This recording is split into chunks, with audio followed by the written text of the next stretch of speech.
This episode is brought to you by Marvel Studios Echo. All episodes streaming January 9th, only on Hulu and Disney+. Rated TV MALV. Viewer discretion advised. Maya Lopez has betrayed her mentor, the notorious Kingpin. Now on the run, she returns to her hometown to prepare for the biggest fight of her life. Don't miss Marvel Studios' hardest-hitting series yet. An epic 5-episode event. Marvel Studios Echo. All episodes streaming January 9th, only on Hulu and Disney+.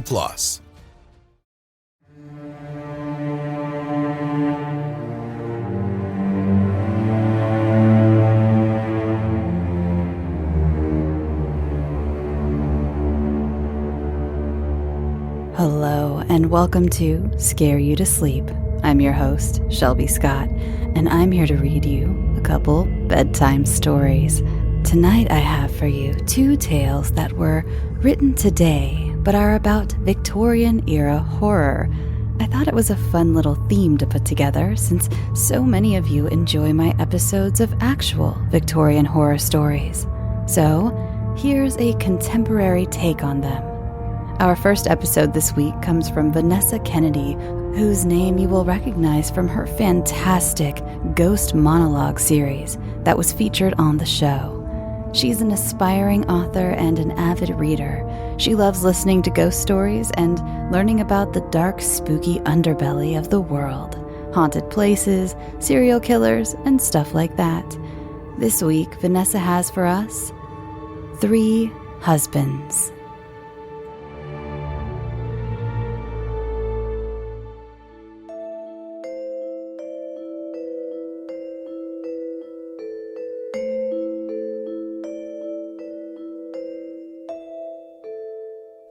Miss Philippa Oxford weds Mr. Frederick Leslie Housley on Saturday, March 30th, 1868.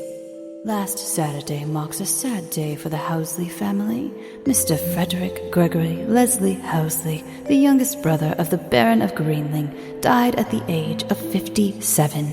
It is reported by the attending surgeon, Mr. Housley passed late in the evening after suffering from acute stomach pains and shortness of breath. The cause of his death is reported to be natural. In the wake of his death, he leaves the former Miss Philippa Oxford a widow. The couple would have been married only 4 months. The widow Philippa Housley marries Mr. Ashley Kent on Saturday, September 4th, 1872. The wedding was held at a small chapel on Mr. Kent's estate. Last evening would have marked the 1-year anniversary of the late Mr. Ashley Kent and the widowed Philippa Housley, formerly Oxford. The plans for these festivities were abruptly cut short by the unexpected death of Mr. Kent. Mr. Kent died suddenly at the age 34, leaving his young wife a widow once more. Celebrations are in order once again for the former Miss Philippa Oxford, who is also the former Mrs. Frederick Housley and Mrs. Ashley Kent. On Saturday, she is to wed Sir Lion Albert Edwards. It is hoped that 1873 will bring lasting happiness to the new Mrs. Lion Edwards. Miss Constance Eileen Elizabeth Edwards, December 28, 1840. to April 21st, 1873.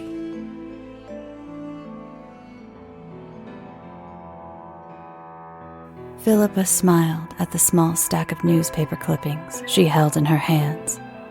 All were personal triumphs of hers. At the young age of 17, Philippa was strongly encouraged, or rather forced, to wed the 57-year-old Mr. Frederick Housley. And so obediently, she did, though it would be a grave decision for him. A disgusted grimace appeared on her face as she remembered her first husband. She was very happy that he died. At the time of her wedding, she could not imagine a life with the old man, so she made it so that she wouldn't have to. Her smile widened as the memories of the day of Frederick's death filled her mind. It was an absolute splendid occasion. Truly it was. It definitely marked a turning point in her life. She had never done anything like that before.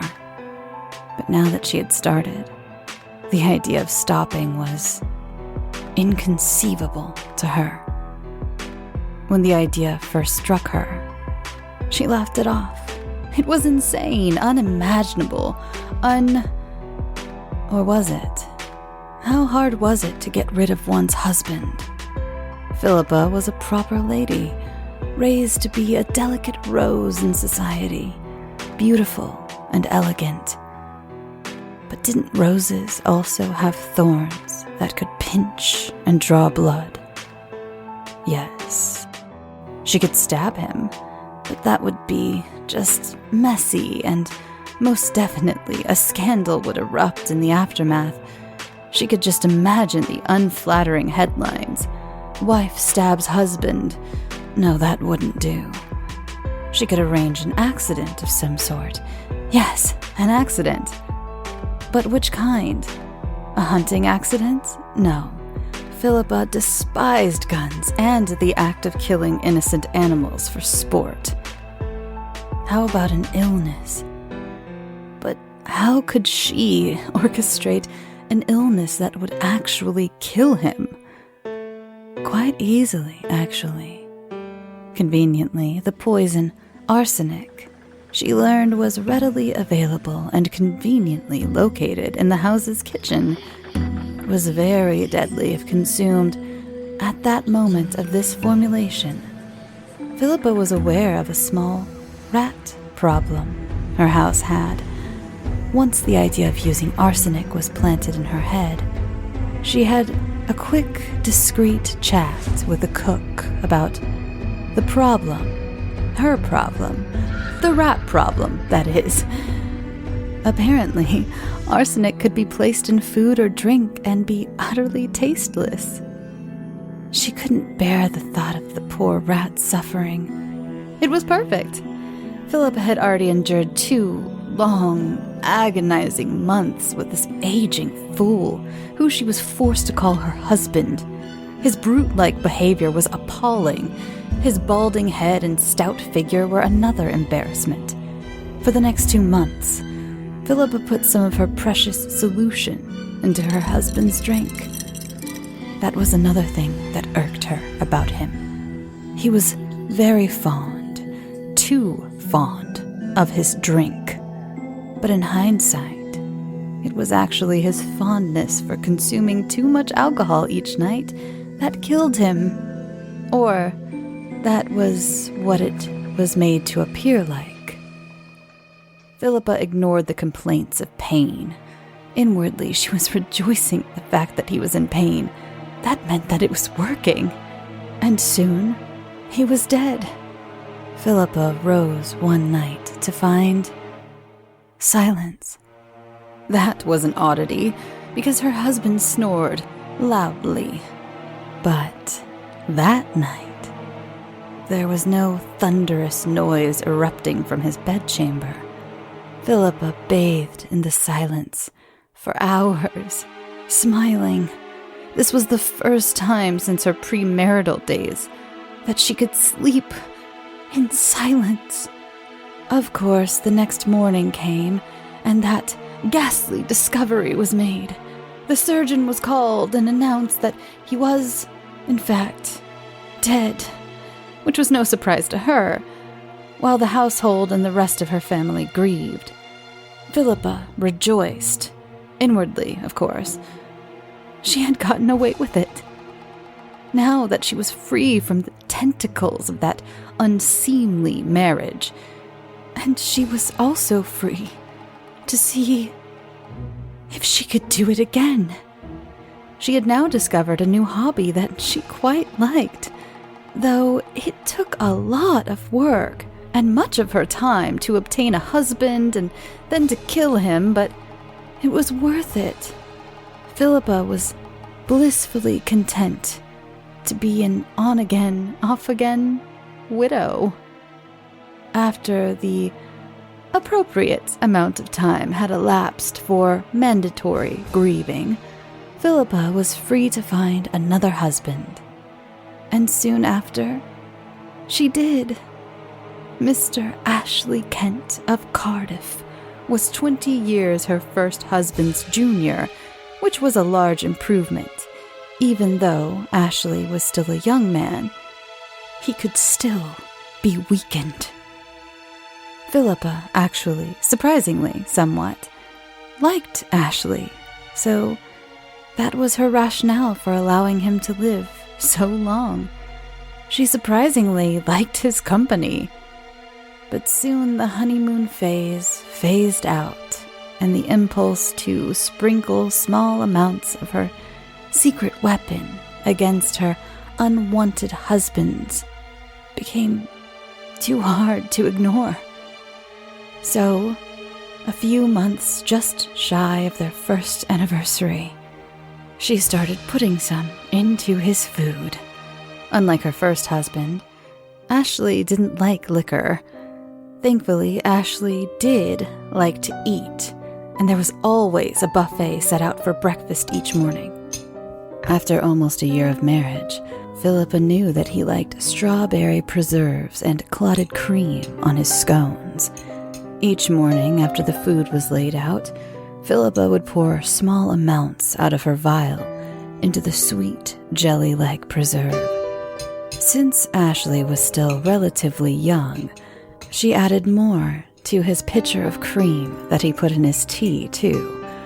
1 week before their anniversary, Ashley started to cough violently at the table again. His face grew red from the strain. His eyes started to water. His Adam's apple started to bob rapidly as his throat started to tighten.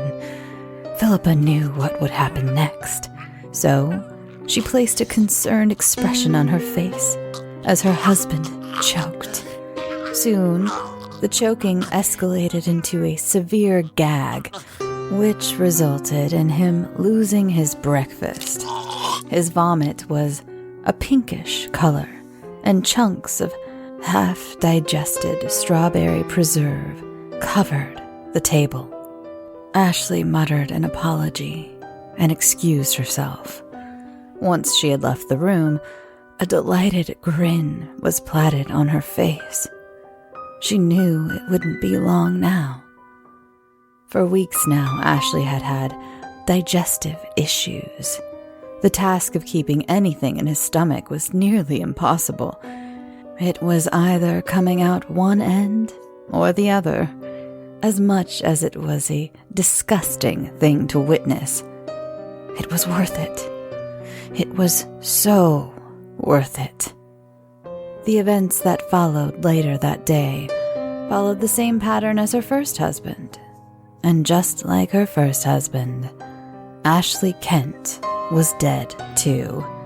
She had gotten away with it. Again. Once again, she pretended to mourn the loss of yet another husband. Shortly after, she met Lion.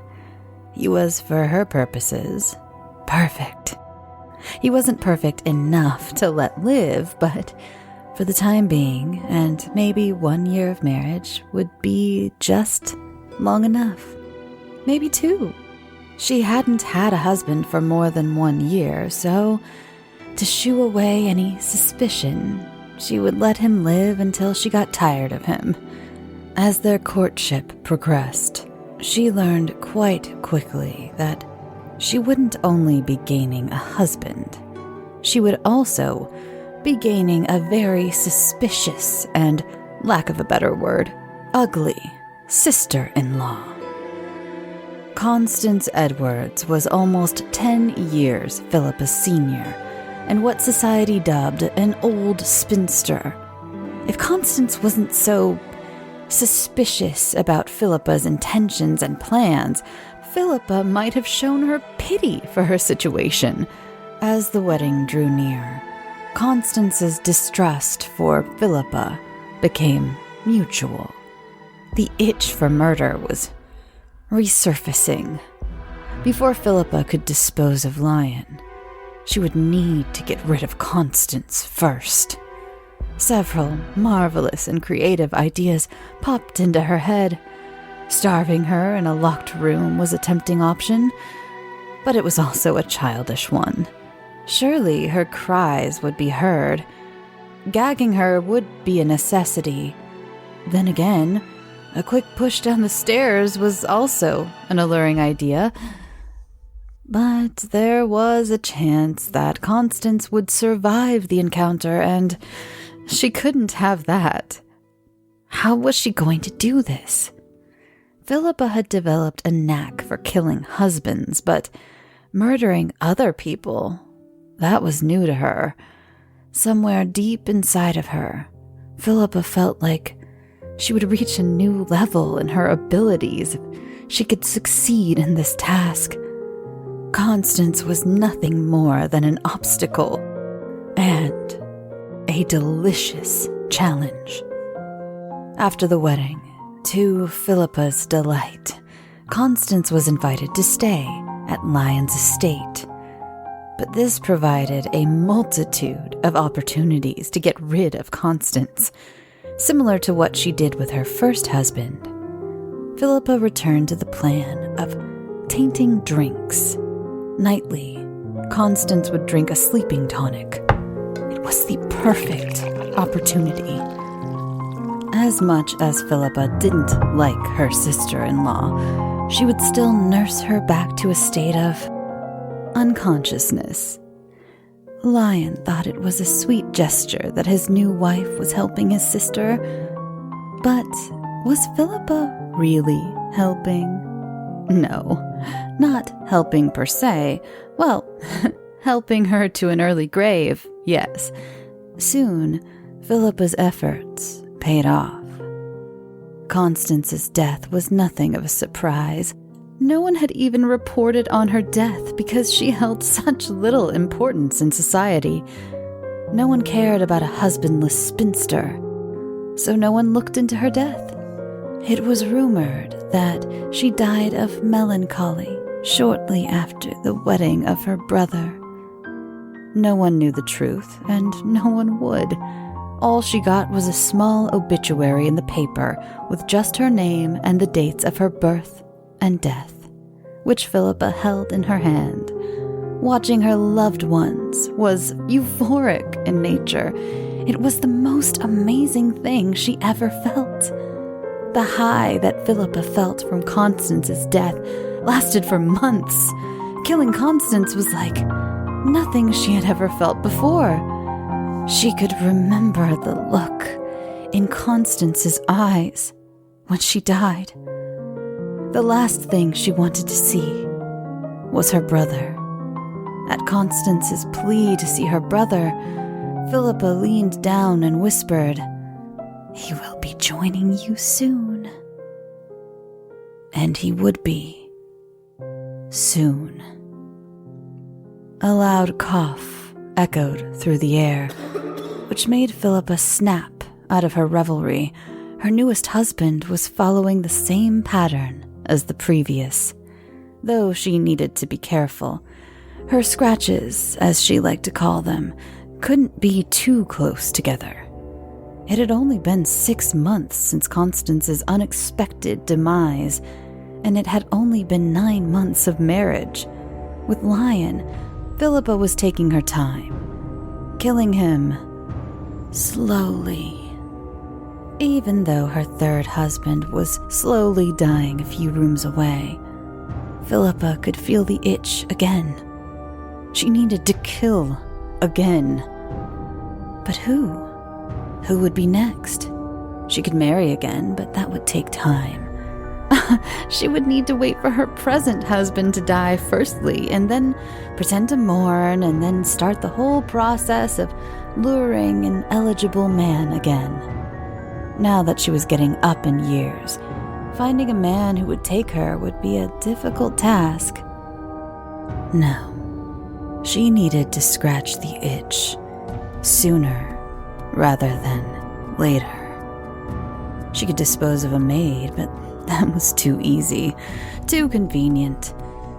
She needed another challenge. Oddly, she needed someone like Constance again. Killing her husbands became boring, a menial task that needed to get done. But disposing of others was invigorating. She could be creative in her attacks, even if in practice, Philippa never went off script. She still dreamt of thousands of new, delectable, and devilish ways to kill. With every new idea, she imagined a new person to kill. For example, her idiot cousin Alistair. She would submerge him underwater. He deserved a watery death because he liked to torture her with it as a young girl. And as for her half-brother, Nelson, well, nothing would be more pleasurable than to strangle him. She had threatened to do such acts many times in the past, but it was always said under her breath and not with true intent behind them. As much as both scenarios were delightfully wicked, she knew she couldn't. It wasn't the fact that it was morally wrong.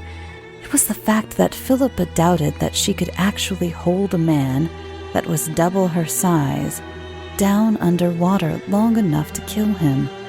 And she doubted that she could actually strangle Nelson, as much as he did deserve it. Killing husbands was much easier. Philippa shuffled the pages, debating. This was bloody frustrating. She collapsed on a nearby chair and groaned out her frustration. Mindlessly, she stirred a cup of tea. One, just like it, was placed by her husband's bed. She sighed heavily and took a sip of her own tea. As she sipped her tea, Philippa tried to formulate a plan. Lion would probably die in a few days, maybe weeks if he was lucky. Days would be better. She would just speed up the timeline. Yes, that is what she would do. She pulled at a small chain that hung around her neck. Just like before, she had done it again, and no one was the wiser. But who would be next?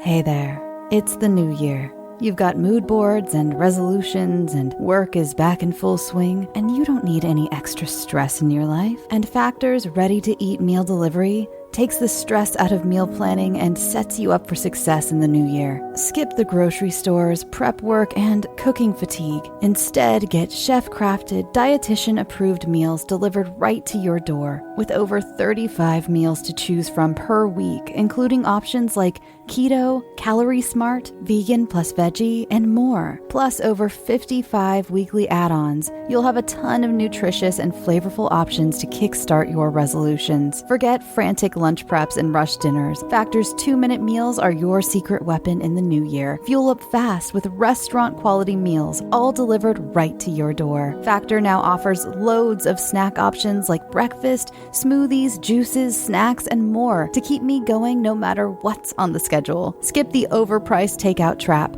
Factor is cheaper and way more delicious than takeout. Get chef-crafted, restaurant-quality meals delivered right to your door. They are ready to heat and eat in just 2 minutes, which means more time for you. Need a special occasion meal? Gourmet Plus is the perfect solution if you're looking for fast, upscale options done easily. When things get hectic, Factor is flexible. Change up your order every week with plans from 4 to 18 meals per week. Or pause or reschedule your deliveries anytime. Stress less over meal times in the new year. Factor's no prep, no mess meals free up time otherwise spent on shopping, cooking, and cleanup. No more wasting time in the kitchen. Not only does Factor offer fast, simple solutions when I'm too busy to cook, they also help me stay on top of my goals. With offerings like Protein Plus and Keto, I can stay on track. This is definitely going to come in handy for my New Year's goals. Factor has everything I need for a week of flavorful, nutritious eats. In addition to ready-to-eat meals, they have cold-pressed juices, smoothies, energy bites, extra protein, veggie sides, and more to keep me energized during frantic times. Head to factormeals.com/scareyoutosleep50 and use code scareyoutosleep50 to get 50% off. That's code scareyoutosleep50 at factormeals.com. As many Scary to Sleep fans know, I've been going through a lot of changes in my life. And one thing I've been doing is getting my finances much more organized, and that includes paring down some of the subscriptions I pay for. It feels like everything is a subscription these days, be it for the gym or streaming services or music, the list goes on, and something that has helped me tremendously is Rocket Money. They not only helped me cancel subscriptions that were a pain to try to do myself. Have you ever tried to deal with some of these companies directly? It's just a headache. Rocket Money also alerts me when the subscriptions I did keep go up in price, giving me the ability to weigh my options and keep those little extras that add up oh so quickly in check. Rocket Money is a personal finance app that finds and cancels your unwanted subscriptions, monitors your spending, and helps lower your bills. I can see all of my subscriptions in one place, and if I see something I don't want, I can cancel it with a tap.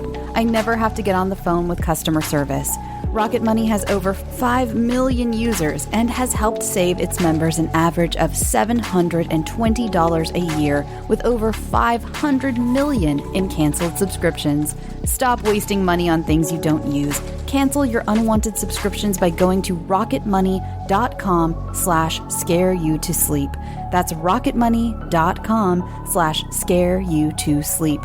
rocketmoney.com/scareyoutosleep.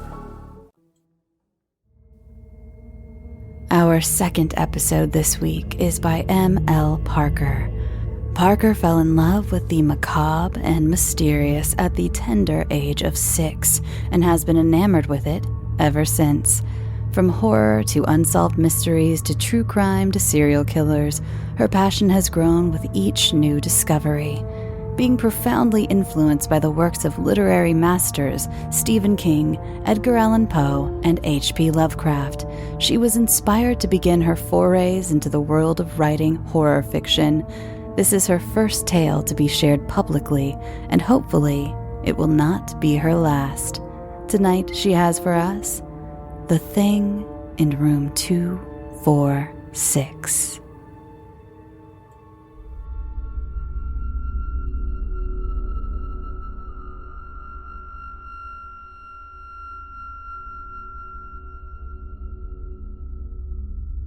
I am writing this dreadful letter today to regale to you a tale of utmost horror and revulsion, which has besieged my conscience for over a fortnight. It is a tale so unimaginable, so unfathomable, that no person alive could scarcely believe what I am about to reveal. A tale so horrifying that the very reminiscence of it is sending me running for the madhouse.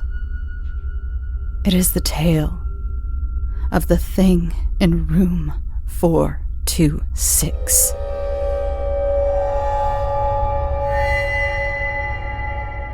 It was a chilly evening in October, seemingly much like any other.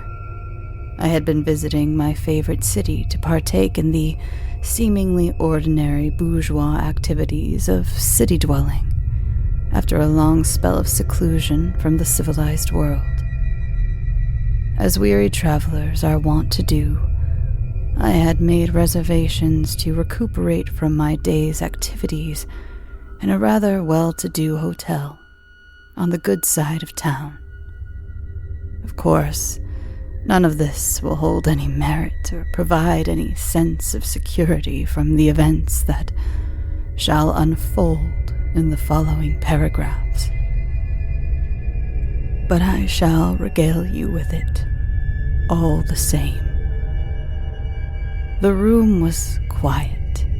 I proceeded to nestle myself in the peaceful splendor of the twilight hours and dimmed the lights in preparation for a long and restful slumber. However, something ominous immediately disrupted my serenity, which would become utmost insanity in a matter of moments. I began to perceive an almost imperceptible fluttering of movement in the shadows. Surely my mind must have been up to no good at such a late hour, as minds tend to wander off into all manner of disturbed realms in the murky hours between dusk and dawn. I tried fervently to coax rationality back into my senses, but it was all in vain. I am unable to construe a detailed description of the unhallowed horror of the darkness, but can only convey what my terror-struck conscience perceived. No conceivable prose shall ever accurately expound the ungodly abomination I beheld. There was a thing in the shadows, a thing. I could feel it, I could sense it in every fiber of my earthly being, and I could ignore its loathsome presence no longer. Oh, the repugnant stench of putridity, the rancid, festering flesh, the unimaginable horror. I could scarcely draw breath without inhaling the nauseating stench of 1,000 years of decay, and feel the sickening stare of 1,000 dead eyes penetrating my feeble mortal shell. Innumerable mangled and gnarled limbs grasped beckoningly in the darkness, repulsive talons glimmering odiously, threatening to pull me screaming to my doom. I was frozen in terror, unable to move even an inch of my remaining sinew. It was my destiny now, and no amount of fervent mental escapism could prevent the inevitability of my demise at its dreadful hands. In a flurry of sheer terror, I threw what few belongings I had into my suitcase, fled the room in a blind panic, and made haste for the nearest train. I vowed to get myself as far away as I could from the horrors of room 426, even journeying to the most far-flung lands if necessary. I vowed to erase this odious memory from my conscience, if it was the last thing I could ever accomplish during my time on Earth. Because, after all, revolting apparitions from the darkest of underrealms are just that, apparitions. I resumed life as normal for the next few days. I journeyed around the expanse of my country at a leisurely pace, enjoying the sweet placidness of sanity. It was almost as though I had never encountered unimaginable horrors in the dark of night, and I was quite content to continue in my blissful state of ignorance. A short spell later, I check into yet another hotel in yet another city. The room I am assigned is, coincidentally, also 426. But I barely pay this any mind.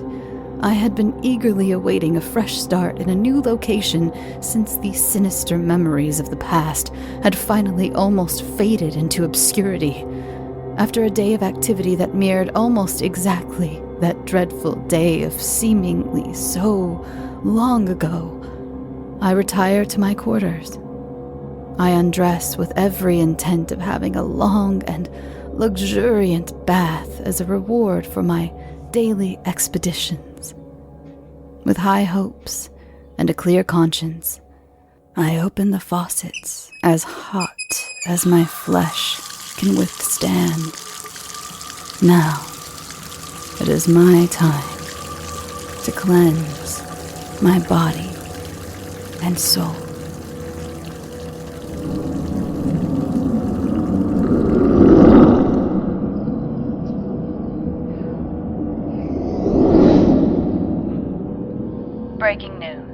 Unknown man found savagely slain in hotel bathtub. Friday, the 27th of October, 1866. This past Wednesday, an unsuspecting housekeeper made a horrifying discovery whilst going about her nightly duties on shift at the Oxmoor Hotel. The corpse of a man was discovered in room 426 and was so brutally mangled that an official identification could not be made. Due to the especially traumatic circumstances of this discovery, the housekeeper, who wishes to be unnamed, was escorted to the High Garden Sanatorium in a fit of utter madness. Police officers who attended the scene were also expediently sent to the same sanatorium in a condition that can only be described as pure, unadulterated, catatonic horror. Upon conducting a post-mortem examination of the corpse, it was discovered that this unnamed victim had been slashed, mangled, and pulverized by instruments or creatures completely unseen by modern forensic science. The entire crime scene was bathed in blood, and all that remained of the unfortunate gentleman were a few shredded segments of flesh. Most disturbing of all, the man's eyes were ripped clean out of what remained of his skull, looking almost frozen by the terror of his final moments. An investigation into this most horrendous of deaths will continue until further notice. At the time of publication, the Oxmoor Hotel has refused to issue any statement, and the circumstances of the murder will continue to remain a mystery.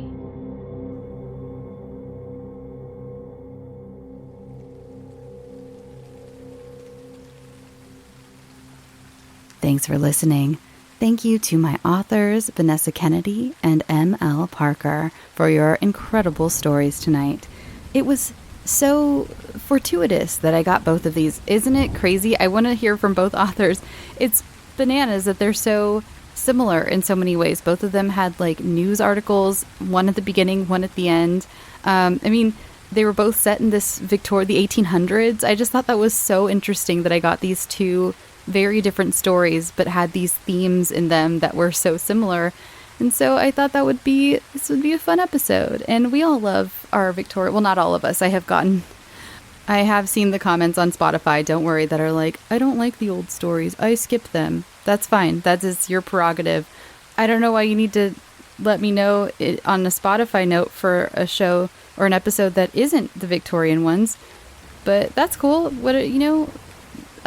Speak your piece, say your truths, and you do, and I've seen them and I hear them. I'm not going to stop doing the Victorian episodes because I like old spooky stories. Also, I don't mean to just do like Victorian as in like English old horror stories when I do those episodes.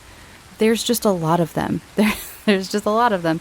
Anyway, you can follow the show on Twitter, Instagram, Facebook, all at Scare You to Sleep, and that is where you can get updates about the show, see my fun little graphics I make every week, my little videos to announce the new episodes. Sometimes I'll post on Instagram videos of my cat helping me work. So that is the show, and you can follow me personally at Shelby B. Scott on Twitter and Instagram. I don't do much Instagram though.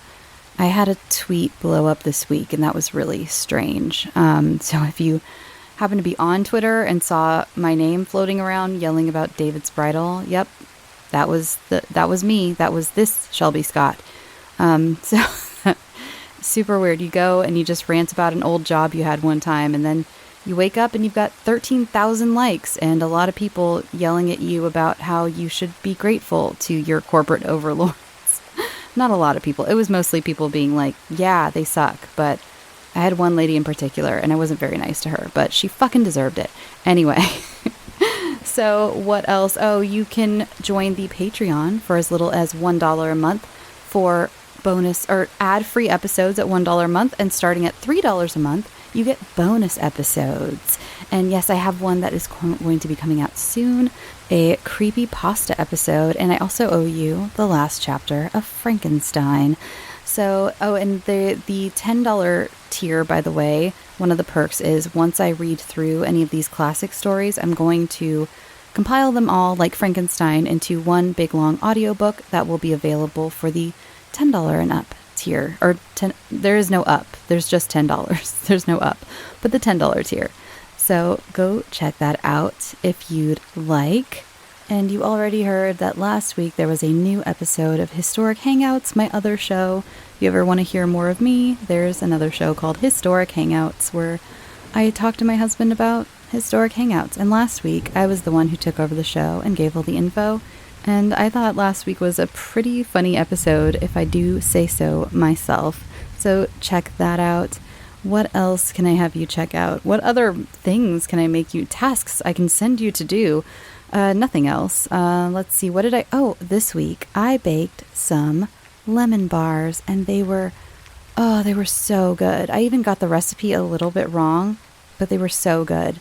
I used the Preppy Kitchen recipe, and I don't know if you follow him on YouTube. He has a great YouTube too, and I think he's also Preppy Kitchen on YouTube.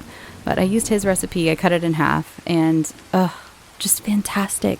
I love lemon bars. When I was a kid, I wasn't into lemon, and now that I'm an adult, oh my God, I'm so glad I've discovered it. Or not discovered it, but, I've gotten more into it, because I've gotten to where even, like, Sour Patch Kids, my favorites are the lemon ones, which is crazy, because when I was a kid, I couldn't order Sour Patch Kids at, like, the movies, because I hated the lemon and orange ones so much that I couldn't eat them in the dark and risk getting an orange or lemon one, and now those are my favorite. So weird how taste buds change over the years. Isn't that strange? Speaking of food and taste buds, this weekend I'm going to the Renaissance Fair here in the LA area, and it's not really in the LA area. I can't remember the exact location right now, but it's the big SoCal Renaissance Fair. And I'm so excited. I haven't been to a Renaissance Fair since I was a kid, and I'm so excited to eat all the things and see all the people. If you're there this weekend and see me, say hi. I think I'm going to be wearing this new all pink outfit I got. Sounds garish. It is. I'm going to look like a Barbie. It's going to be great. Or I'm going to look like I'm attempting to look like a Barbie. I don't think I'll look like a Barbie, but it's going to be fun. And so if you're there, say hi. Last weekend, it seems like everyone went last weekend. I was seeing pictures of some of my favorite podcasters there and friends who ran into some of my favorite podcasters and celebrities and things. And not that I go for celebrities, but still, it just seemed like I missed a lot last weekend. So I hope this weekend, I know it's going to be fun. I don't need to run into celebrities to have fun, but I felt a little bit of FOMO, like, wow, I chose the weekend after everyone and their mom was there. That's how it always goes with me. I'm always late to the party. But so if you're there, say hello or buy me a turkey leg, or I'll buy you a turkey leg if you need a turkey leg. A turkey leg's for all. All right, I'm going to go, everyone. I hope you're having a fantastic week. I hope you're drinking your water. I hope you're wearing your sunscreen. I stole that from our author last week because that is a good reminder. And I hope you're just, take care of yourself this week. Treat yourself right. Whether that's taking a long and luxuriant bath like our our poor protagonist from our second story tonight, where I hope that no creepy shadow monsters murder you, or it's baking some lemon bars, or it's just sitting in the sun somewhere. Isn't that nice? Just sitting in the sun, or not answering those texts or phone calls that are coming in from work, or that really toxic family member, or whatever, just whatever is going to make your heart and soul a little lighter and happier. Please do that for me this weekend. See, I gave you some more homework, more tasks to do. All right, everyone. Again, drink your water, wear your sunscreen, go get some sleep. Sweet dreams.